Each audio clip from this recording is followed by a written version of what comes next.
Ya, baik. Selamat malam, Bapak Ibu, saudara-saudari sedama.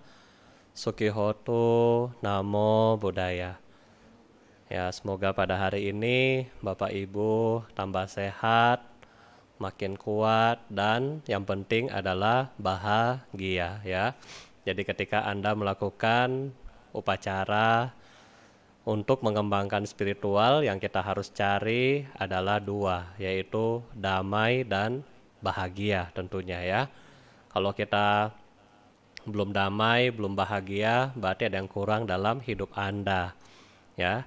Nah, pada hari ini Bante akan membahas beberapa pertanyaan dari Anda. Yang pertama adalah, Bante, kalau menjalankan sila, saya mewakili orang tua yang sudah meninggal, apakah boleh atau tidak? Lalu, apakah almarhum orang tua saya memperoleh pahala kebajikan dari sila yang saya jalankan ya? Ya, jadi ketika kita melaksanakan sila dengan motivasi demi kebahagiaan leluhur Anda, demi kebahagiaan orang-orang yang kita cintai, itu adalah sangat baik ya. Itu adalah sangat baik. Kita ingat bahwa Buddha menjadi Buddha untuk apa? Pangeran Siddhartha menjadi Buddha untuk apa? Pangeran Siddhartha menjadi Buddha karena untuk kita hari ini. Betul nggak? Jadi Pangeran Siddhartha meninggalkan Bapak Ibu ya, Kapilawastu. 3 istana ditinggalkan.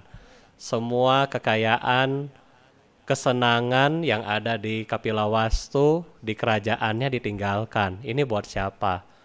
Buat menemukan obat, ya kan? Obat tua, sakit, dan mati. Dan obat ini diberikan untuk kita hari ini. Nah, jadi sama, ketika kita melakukan praktek spiritual, apakah dana, sila, meditasi, samadhi, kita boleh tentunya melakukannya dengan harapan, dengan motivasi, semoga sila yang saya jalankan, semoga dana yang saya jalankan membawa kebahagiaan bagi para leluhur dan sanak keluarga kita yang sudah meninggal. Semoga mereka berbahagia. Ya, jadi seperti itu boleh sebagai landasan kita untuk berbuat baik. Ini adalah hal yang sangat positif dan sangat bagus sekali. Nah, pertanyaan yang kedua adalah, apakah Bante, orang tua saya mendapatkan manfaat dari sila? Ya, tentunya ketika kita melakukan latihan spiritual, dalam hal ini adalah sila, ketika setelah kita melakukan dalam seharian penuh, kita bisa melakukan yang namanya pelimpahan jasa ya. Semoga dengan jasa-jasa kebajikan ini ya, orang tua saya turut berbahagia. Itu boleh Bapak Ibu. Jadi mereka juga mendapatkan manfaat dari kebajikan yang sudah kita perbuat ya. Dalam hal adalah hubungan Anda dengan orang tua Anda kandung ya. Itu ikatan karma lebih kuat, sehingga harusnya Anda bisa, jasa kebajikan yang Anda berikan itu lebih sampai dibandingkan Anda titip jasanya kepada para Bante. Ya, dalam hal ini contoh begini ya, Bante, tolong dong doakan misalnya mama saya sudah meninggal, contoh, kasih nama ke Bante. Bante nggak kenal namanya mamanya kan, memang Bante konsentrasi, baca nama mamanya konsentrasi, tetapi pertanyaannya, wajah mama Anda saya nggak kenal, secara emosional saya nggak kenal, sehingga yang lebih pas ketika Anda berbuat baik ini adalah diri Anda sendiri. Kami para Bante hanya membantu mengkondisikan karma baik Anda, karma baik almarhum, dan kebajikan yang kami perbuat pada hari ini dan waktu yang lain, kita kondisikan bersama. Jadi ada faktor-faktor penentu sehingga yang namanya pelimpahan jasa bisa berjalan dengan baik. Ya, tapi kalau Anda menjalankan sila demi itu sangat luar biasa, sangat baik. Sehingga apa? Ketika Anda menjalankan sila, selain tekad misalnya untuk tidak membunuh sudah kita pegang, tetapi pun Anda akan ingat, kalau saya melakukan pelanggaran sila, maka kebajikan saya nggak full buat orang yang saya cintai. Nah, ini juga boleh seperti itu ya. Itu juga sangat hal yang sangat baik. Berikutnya Bapak Ibu, pada saat berdana, misalnya berdana, apakah dana ada kesalahan penulisan nama, misalnya kurang satu huruf. Apakah ini berpengaruh terhadap orang yang masih hidup maupun almarhum yang namanya ditulis untuk berdana? Ya, jadi biasanya dalam hal ini adalah Anda kadang-kadang berdana dan dananya dititipkan. Misalnya apakah dalam hal ini sanghadana atau dalam hal ini Anda berdana pelita, kemudian Anda titipkan di wihara, dan yang lain-lain ya. Apakah ini berpengaruh? Atau kadang-kadang Anda berdana melalui yayasan-yayasan yang melakukan penggalangan dana, tetapi kadang-kadang nama kita salah tulis. Misalnya Y, ditulisnya I, ya kan? Baru kalau ada yang kata-kata dalam bahasa yang 3 huruf ya, bahasa Cina misalnya T, H, E. Begitu diketik jadinya teh, ya, de. Misalnya katanya T, E, H, akan kita ketik, akan typo menjadi de. Dalam bahasa Inggris ya, de, T, H, E. Nah, kadang-kadang apakah ini berpengaruh Bante? Jadi kalau saya punya nama nggak ditulis lengkap, saya nggak dapat dong kebajikannya saya. Ya, jadi dalam hal kita berbuat baik Bapak Ibu adalah yang penting di sini adalah niat awal kita. Ya, niat awal kita berbuat baik, saat berbuat baik dan setelah berbuat baik. Ini yang penting, bukan nama kita salah tulis, ya kan? Kadang-kadang memang panitia-panitia ya namanya mereka sangat sibuk, kadang-kadang sangat salah tulis nama ya, misalnya almarhum ditulis almarhumah. Terus kadang-kadang yang tadi Bante bilang Y jadi I. Ya, itu kadang-kadang salah tulis nama ya, kadang-kadang namanya kepotong. Nah, itu. Tetapi ketika dari dasarnya kita berbuat baik, maka saat yang kita berbuat baik inilah yang dihitung jasa kebajikannya. Jadi ketika kita berbuat baik, misalnya, oh saya mau melakukan berdana, misalnya ada pembangunan wihara di mana, misalnya di Lombok ada pembangunan wihara, saya mau berdana. Anda titip ke salah satu yayasan penggalangan dana, ya ternyata salah input nama Anda. Tetapi Bapak Ibu, selama kita dananya sampai ke yayasan tersebut juga salurkan, ya kan, ke yang dituju, walaupun nama kita salah, tetapi kebajikan kita tetap sudah terlaksana. Misalnya Anda titip dana Anda ke Yayasan A. Yayasan A kemudian buat wihara misalnya di Lombok. Nah, maka perbuatan baik kita itu sudah sampai ya, sudah sampai di Lombok misalnya. Urusan nama kita salah itu nggak masalah ya, jadi itu nggak masalah. Yang penting niat dasar kita sudah melakukan yang terbaik ketika Anda berdana atau dalam hal lain berbuat baik. Itu sudah sama ya, boleh. Pertanyaan berikutnya terkait dana. Bante, boleh nggak sih? Kan Bante suruh saya bikin PR. Nah, PR-nya ini adalah saya ganti dengan dalam hal mau berdana makanan setiap hari kepada anggota sangha. Apakah boleh? Boleh sekali. Ya, bagi Anda yang mampu, Anda rasa ya celengan itu Anda bisa bikin dan Anda bisa mau lebih. Dalam hal ini Anda mau berdana makanan itu boleh ya. Dalam hal dana makanan Anda bisa lihat daftar wihara yang memiliki biku yang wasa di sekitar rumah Anda tentunya, sehingga dekat untuk Anda melakukan pengiriman. Dalam hari ini lebih hemat ongkir ya, untuk Anda berbuat baik. Jadi wihara-wihara di Jakarta maupun di daerah-daerah ya Anda bisa cek ada di mana yang ada bantainya, Anda boleh berdana di situ. Ya, Anda boleh berdana di situ. Dan tentunya hal ini sangat baik untuk Anda sendiri. Jadi boleh ganti PR yang isi koin diganti berdana makanan ya. Misalnya Anda kirim GoSend atau Gojek gitu, itu boleh. Ya, bebas.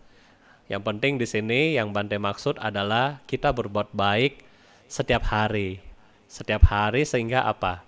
Kalau kita berbuat setiap hari perbuatan baik, maka secara bawah sadar kita kita ingat, setiap hari saya berbuat baik. Setiap hari saya berbuat baik. Kebiasaan Anda menjadi habit ya, menjadi kebiasaan ya, kebiasaan sehingga tertanam di dalam bawah sadar kita. Kenapa penting di bawah sadar kita? Ketika kita semua akan berpisah, Bapak Ibu ya. Kata Krisdayanti dalam lagunya kan, I'm sorry to say goodbye. Kita semua akan berpisah ya kan? Kita semua akan berpisah. Nah, ketika sebelum kita berpisah, dalam hal ini menghadapi kematian, kita akan ingat, oh, saya punya hidup, selama saya hidup, saya sering berbuat baik. Saya nggak takut menghadapi kematian saya. Nah, rasa pede inilah yang dibutuhkan ketika kita menjelang kematian kita. Ini yang penting sebenarnya. Bukan masalah nilai dana Anda, bukan. Tetapi kebiasaan ini, kebiasaan positif ini yang kita simpan di dalam batin kita inilah yang penting buat Anda di masa mendatang. Ya.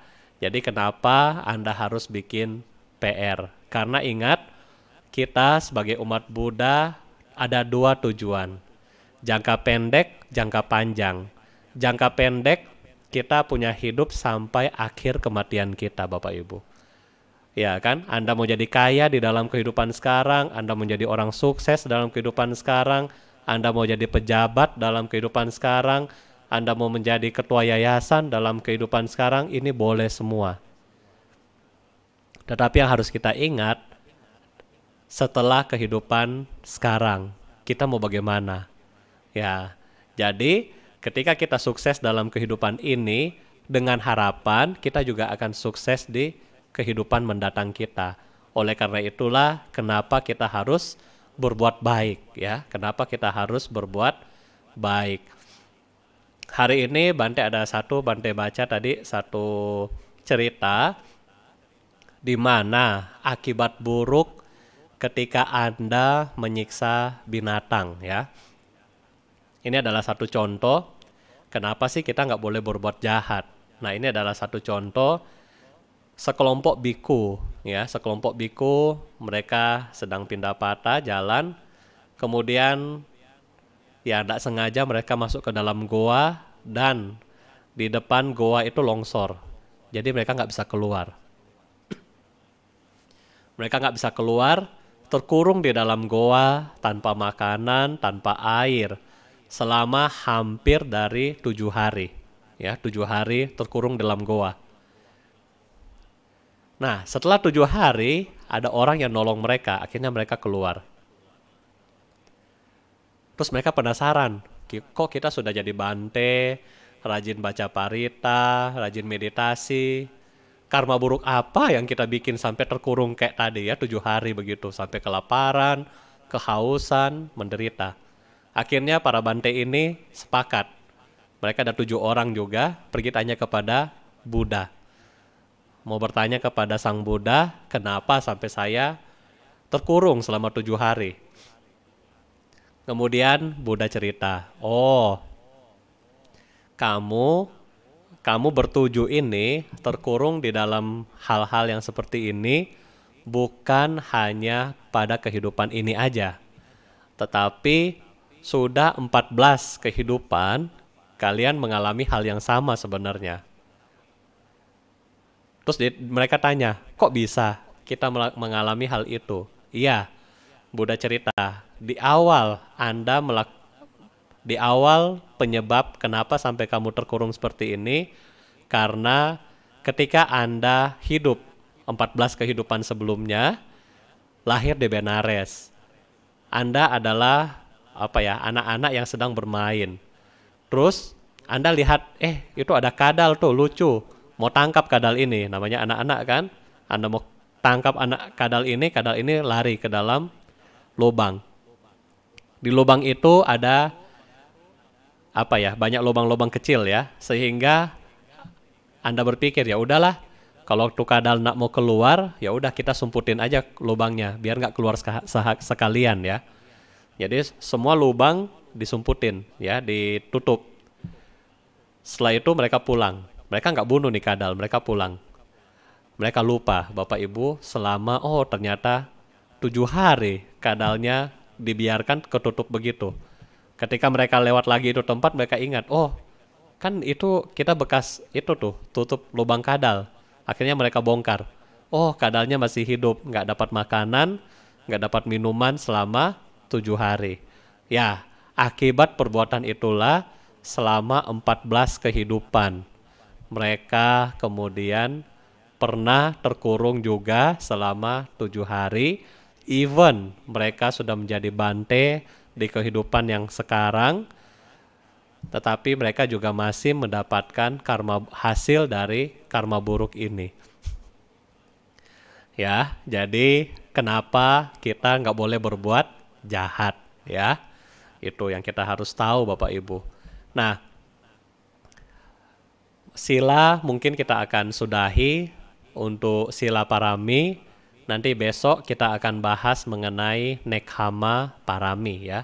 Bagaimana Anda akan melakukan pelepasan ya, sama karena ada hubungan sila dan nekkhamma. Nanti di sana terutama kita juga akan bahas mengenai samanera dan biku, bagaimana mau jadi biku, bagaimana mau jadi samanera. Ya, di situ yang besok kita akan bahas ya. Pertanyaan berikutnya adalah, Bante, bagaimana memilih guru? Kemarin Bante sempat singgung tentang guru. Bagaimana memilih guru? Kenapa kita urgent untuk punya guru? Dan kalau kita punya guru, apa yang kita tanyakan? Nah ini, kalau kita punya guru, apa yang kita mau tanyakan? Ya, jadi pertanyaan ini Bante akan jawab seperti analogi Bante yang kemarin Bante cerita. Kita kalau mempunyai yang namanya sosok untuk membawa kita ke arah yang lebih baik, maka dalam hal ini adalah guru. Tentunya ini sangat baik bagi Anda semua Bapak Ibu. Kenapa? Karena guru ibaratnya tour guide. Ya, Bante kasih contoh. Kalau Anda mau ke Singapura misalnya, saya nggak pernah ke Singapura. Misalnya ya, Bante nggak pernah ke Singapura, nggak pernah tinggal lama di Singapura. Nah, ada teman Bante misalnya, si A. Si A ini dia tinggal di Singapura, sudah citizen. Terus dia sudah kerja di sana misalnya 10 tahun. Pertanyaan Bante kepada Anda, kalau Anda mau ke Singapura, Anda ajak saya atau ajak teman saya untuk bawa Anda jalan-jalan?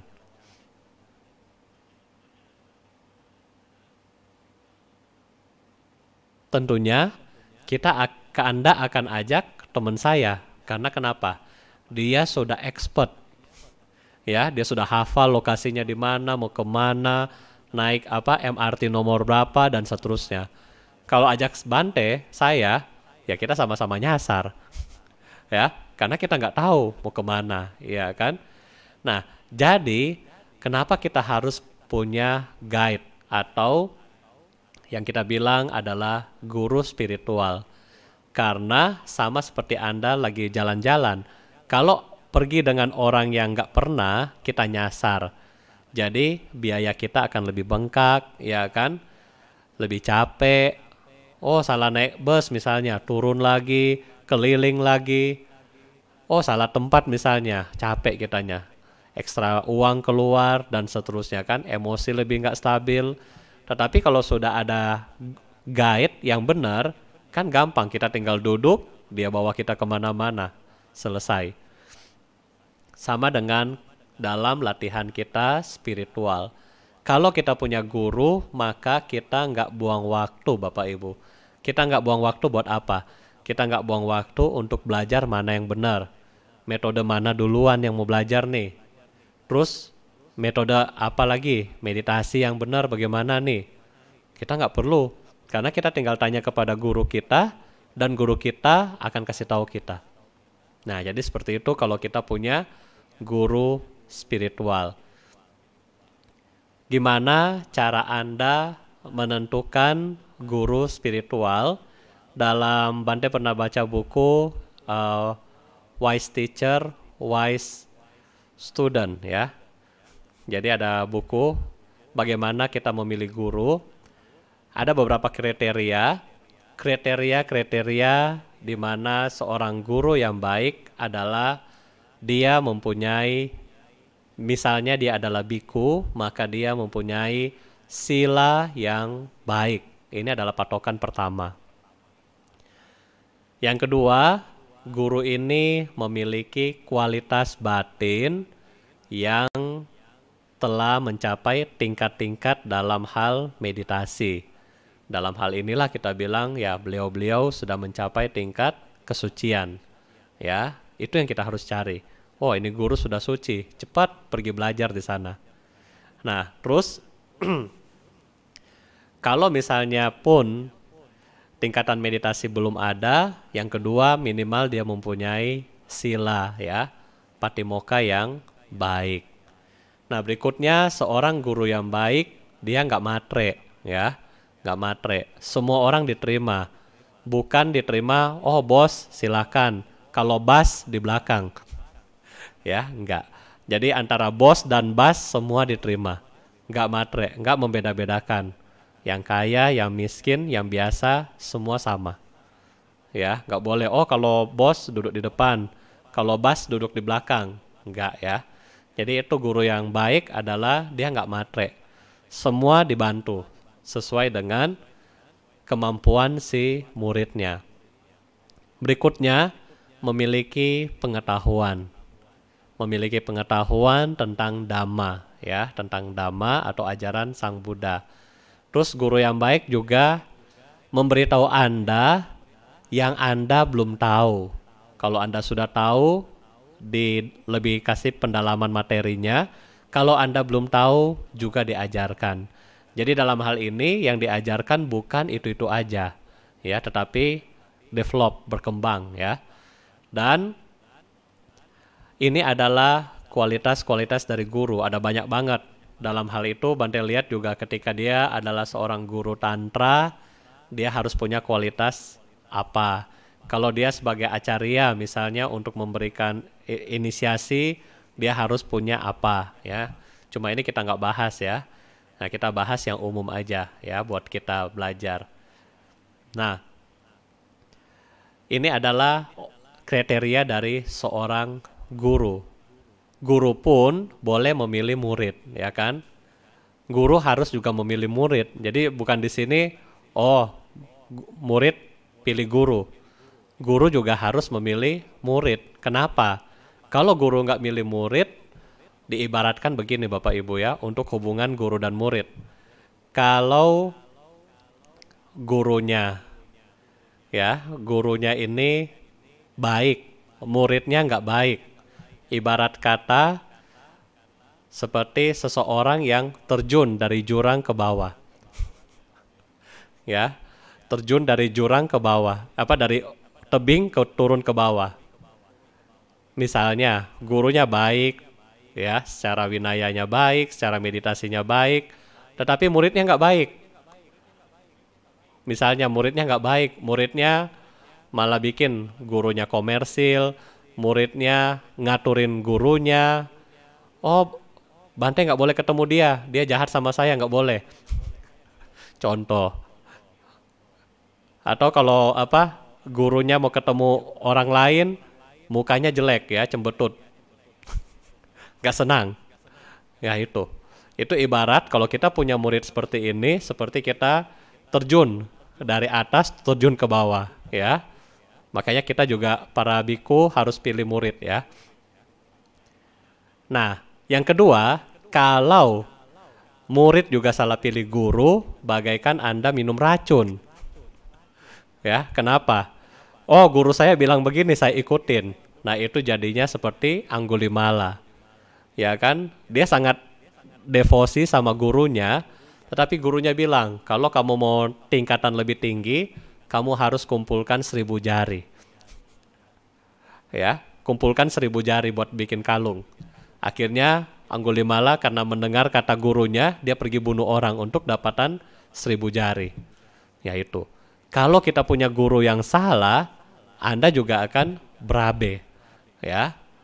Anda juga akan pusing. Jadi bagaikan Anda minum racun kalau Anda punya guru yang nggak baik. Tetapi kalau Anda guru yang baik punya murid juga yang jelek, juga kasihan. Ya, dari dalam hal ini masing-masing harus introspeksi diri. Apakah murid, apakah guru? Harus melihat, cocok nggak ya dia jadi murid saya? Anda juga cocok nggak ya ini jadi guru saya? Kita harus saling lihat, saling kenal. Nah itu, jadi nggak boleh sembarang. Oh, ya kita nggak boleh sembarang ya. Dari sini kita harus tahu konsep ini ya. Antara terjun apa minum racun, ingat aja itu. Nah berikutnya, apa yang pentingnya guru kepada kita ya kan? Apa pentingnya guru kepada Anda? Ya dalam hal ini banyak hal, terutama kita di teks kita yang dalam tradisi Pali, kita untuk hubungan antara guru dan murid itu nggak terlalu dekat ya, nggak seperti yang aliran dari Mahayana. Mereka sangat kuat devosi mereka sama guru mereka. Kalau kita kurang.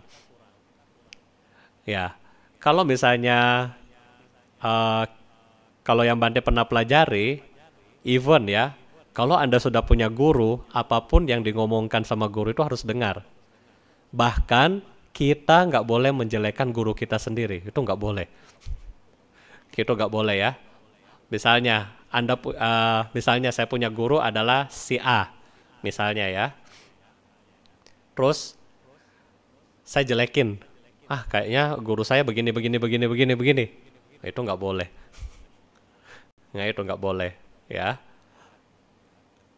Itu nggak boleh. Kita ngegosip guru kita itu nggak boleh. Karena kita harus menganggap ya beliau itu adalah yang sempurna. Tetapi ini kembali lagi dalam teks adalah buku yang Bante baca ya. Buku yang Bante baca ini adalah dari aliran Vajrayana ya. Jadi dalam teks itu mereka sampai segitunya.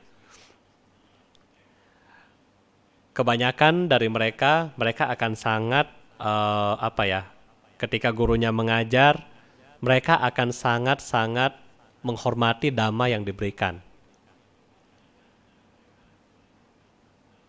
Ketika gurunya mengajar, mereka akan sangat menghormati dhamma yang diberikan. Bante pernah waktu 2011 akhir, 2012 awal, pertama kali saya ke India waktu Bante masih umat. Waktu itu saya masih umat, saya ke India untuk mengikuti teaching dari His Holiness Dalai Lama. Jadi waktu Bante ke India, saya ke India sama teman-teman, kita takjub gitu loh. Anda bayangkan kita duduk di jalan aspal, nggak ada tenda, ya nggak ada tenda. Kita cuma pakai radio ya untuk translator ke bahasa Inggris. Kemudian apa yang ketika His Holiness Dalai Lama mulai ceramah, semua orang gak ada keluar suara. Semua orang gak ada yang keluar suara. Semua orang anjali, dengerin begini terus. Anak kecilnya di samping sudah kegoleng-guling di tanah begitu. Dibiarin sama papa mamanya begini terus dengerin itu ceramah. Nah, sampai sebegitunya ya. Sampai sebegitunya. Jadi bagaimana mereka sangat-sangat menghormati ketika guru mereka sedang berbicara. Ya tentunya pakaian juga. Walaupun di India itu mereka adalah pengungsi ya. Kita lihat orang Tibet itu pengungsi. Tapi ketika datang ke dalam acara teaching, baju mereka gunakan yang baik. Ya kayak mereka pergi pesta begitu, pergi. Karena mereka menganggap Dhamma yang diajarkan adalah baik. Sehingga penghormatan untuk mendengarkan Dhamma pun mereka menggunakan baju yang baik. Yang kedua, ketika mereka akan pergi, mereka akan menunggu.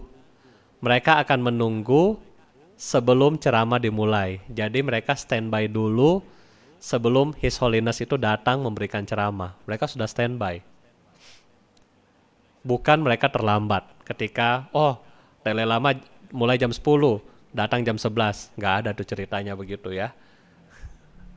Waktu Bante juga, waktu kami sudah jadi Bante, saya sama Bante Tanutaro, kita sempat ikut beberapa kali sesi dari His Holiness Dalai Lama dan Karmapa. Ketika kita minta izin kepada kepala wihara kita, yang mulia Chaukun Lungpo Chiu ya. Lungpo Chiu bilang kepada kami, jangan bikin malu saya ya, kalian mesti pergi tepat waktu. Kalau bisa nunggu 1 jam, 2 jam sebelum acara dimulai, pergi dulu. Sampai seperti itu. Jadi bagaimana kita wajib menghargai Dhamma yang diberikan. Nah itu ya. Jadi ini adalah bagaimana kita menghormati guru kita seperti itu. Nah berikutnya adalah kenapa sih kita pentingnya guru? Bukankah gampang sekarang kita belajar Dhamma kan? Anda buka YouTube ada, Anda buka di Facebook banyak, Anda beli buku ada, download PDF juga ada. Ya kemarin Bante sudah kasih tahu Anda bahwa latihan spiritual kita sifatnya anicca, tidak kekal. Hari ini rajin, besok bagaimana? Rajin nggak Bapak Ibu? Ya kan, hari ini rajin, besok nggak rajin. Lusa rajin lagi, besoknya lagi turun lagi. Latihan spiritual kita nggak kekal, ya kan, kayak grafik kan, naik turun. Bukan cuma omset naik turun ya. Kerajinan kita juga ketika dalam bermeditasi, dalam apapun juga sama naik turun. Oleh karena itu Bapak Ibu, kita membutuhkan guru hidup. Guru yang hidup yang bisa menuntun kita. Ya kan? Ketika kita punya latihannya naik turun, emang bisa YouTube kasih bangun Anda. Hoi bangun. Ketika kita lagi pikiran kita lagi meditasi, but do, terus kebayang, sekarang saham bagaimana ini ya? Aduh, naik apa turun ya? Aduh, bagaimana ya?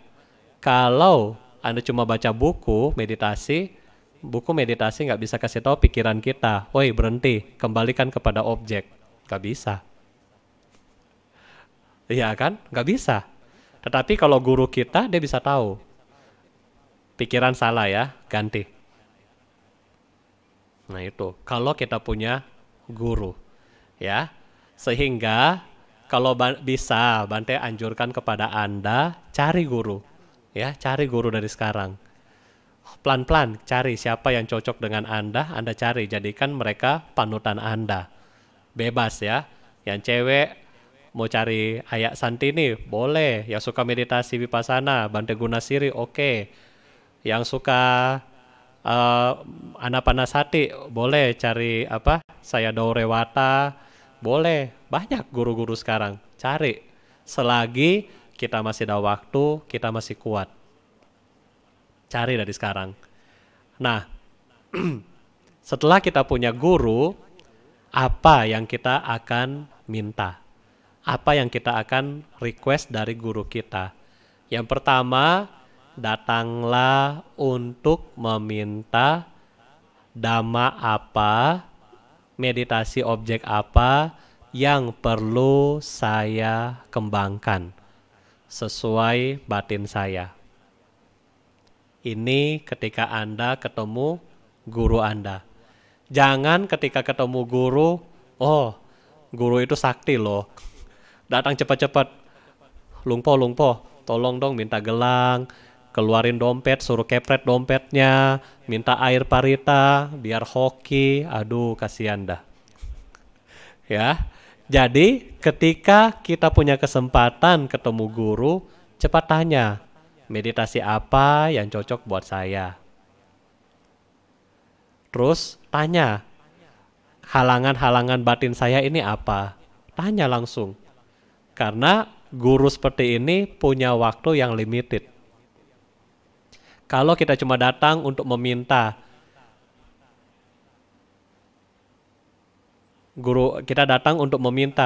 ayo minta ini ya, minta biar hoki, minta apa, minta jimat.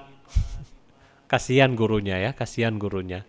Ya, oleh karena itu kita harus meminta hal-hal yang spiritual, yang paten, yang permanen untuk batin kita, Bapak Ibu ya, yang untuk batin kita kembangkan. Karena sangat luar biasa. Kalau Anda sudah ketemu, Bante bilang sangat luar biasa. Bante punya pengalaman dengan beliau-beliau, yaitu sangat luar biasa. Mungkin Bante nggak perlu sebutkan nama, karena harusnya Anda tahu namanya siapa. Tetapi waktu itu, kami di Bodh Gaya ya. Kenapa ditanya kenapa Bante Dhammawudo suka sering ke India? Karena yang kita cari adalah itu. Bukan kita cari kain buat, oh oleh-oleh umat saya banyak. Ya, tetapi yang kita cari adalah bagaimana untuk adjustment spiritual kita. Ya kan? Anda punya perusahaan, Anda punya tim akuntansi, tetapi kenapa sih Anda perlu auditor eksternal? Kenapa kira-kira? Karena kita nggak yakin dengan kerjaan kita sendiri, sehingga kita perlu orang lain untuk adjust keuangan kita misalnya. Sama halnya dengan batin kita, Bapak Ibu ya. Kalau kita belum kuat, maka kita perlu adjustment dari seorang guru yang kita anggap benar-benar sudah sangat qualified buat diri kita. Bante dulu pernah kita ketemu satu guru, teman saya ya, sama Bante, dia ada masalah di meditasi. Jadi ketika dia meditasi di Bodh Gaya, dia bilang, selalu yang muncul adalah anak-anak dan manggil dia. Sehingga ketika anak-anak ini manggil si Bante ini rasa aduh kasihan sama anak ini, sehingga meditasinya enggak ini ya, maksudnya enggak konsen gitu ya, karena jatuhnya ke perasaan. Sudah balikin tapi tetap jatuh lagi. Terus kita ketemu satu guru, beliau adalah seorang meditator, sering ke Indonesia. Dan guru ini ketika saya ngomong, apa kan Bante yang tadi ngomong dalam bahasa Indonesia, saya baru mau translate dalam bahasa Inggris. Guru ini langsung bilang, langsung jawab, belum ditranslate, langsung jawab, dan lebih detail daripada yang Bante tadi sampaikan. Jadi apa yang terjadi? Dia sudah baca kita punya pikiran. Ya, dia langsung bilang, itu cuma ilusi, kamu buang itu. Nah setelah kita selesai namaskara ke beliau, kita pulang, latihan sendiri kan. Akhirnya setelah latihan, beliau bilang, setelah latihan, beliau merasa kebahagiaan dari malam sampai besok pagi. Ya, jadi bagaimana kalau kita punya guru seperti itu kan, tentunya sangat baik buat Anda ya. Kita punya waktu sangat terbatas, sehingga kita perlu cari guru seperti itu. Nah, waktu Bante sendiri, saya juga sendiri waktu itu ikut acara besar ya. Waktu itu dalam batin saya bilang, aduh kenapa ya saya lahir di Indonesia, jauh dari guru, ya kan, mau ketemu seperti ini sangat susah, ya kan, karena kan gurunya tinggal di India. Dalam ceramah dalam ceramah nih, lagi ceramah seperti ini, terus gurunya langsung ngomong, ya banyak orang yang berpikir kenapa dia jauh dari guru. Sebenarnya pertanyaannya apa, jawabannya adalah simple, karena dia malas. Langsung, oh iya ya, tahu anak malas. Nah, jadi seperti itu ya. Walaupun ceramahnya rame, ada mungkin orangnya 40.000. Tetapi ketika kita punya pikiran connect ke beliau, beliau langsung jawab. Ya, nah itu. Jadi kenapa Anda harus punya guru? Kan dikasih tahu kan anak malas. Aduh, sudah segini aja masih malas ya. Apalagi kalau lebih rajin dikit ya.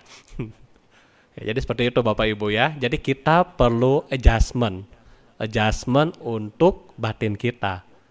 Yang kemarin juga Bante cerita ketika satu Bante orang Sri Lanka. Bagaimana dia maksa kita untuk belajar setiap hari. Sudah belajar belum? Sudah bikin PR belum? Belum bikin PR. Udah, gak boleh datang, gak boleh ketemu. Ya sedih ya, mau ketemu, gak boleh ketemu. Besok nanti kalau Bante tanya, siapa yang bikin PR? Bapak Ibu belum bikin PR, udah gak boleh streaming. Ya, seperti itu. Itu adalah guru-guru yang seperti itu. Guru-guru seperti itu, mereka sangat low profile. Gak pernah bilang cari persembahan dan seterusnya, itu nggak pernah. Ya, maka bahkan mereka selalu adjust kita punya batin. Yang Bante bilang kemarin kan, ketika Bante ke India sama Raymond, dia bilang, lihat kembali ya, pikiran, ucapan, perbuatan, cek ulang. Disuruh begitu terus, saya sendiri ya, disuruh perhatikan ya. Nah, jadi seperti itu ya. Ya, kalau kita punya guru, enaknya itu. Dia akan adjust kualitas batin kita, Bapak Ibu. Ya, oleh karena itu, pentingnya guru adalah seperti itu. Makanya kita harus cari untuk adjust kita punya praktek dhamma ya. Kalau ini belum ya, ini masih nakal kan, masih malas, jadi belum layak jadi guru ya. Oke. Nah sekarang ini adalah guru yang Anda harus cari. Nanti kalau misalnya setelah parami-parami selesai, ya mungkin kita akan bahas ya. Bante akan translate buku itu semua. Kemudian kita akan bahas bagaimana detailnya. Kalau yang tadi kan Bante secara garis besar. Nah kalau misalnya Anda mau lebih detail, mungkin setelah sesi parami selesai, baru kita bahas sesi detailnya ya. Ya mungkin ini sharing Bante malam hari ini. Semoga bisa bermanfaat buat Anda. Dan habis ini kita akan mulai bermeditasi ya. Kita akan mulai bermeditasi untuk kebahagiaan Anda sendiri ya.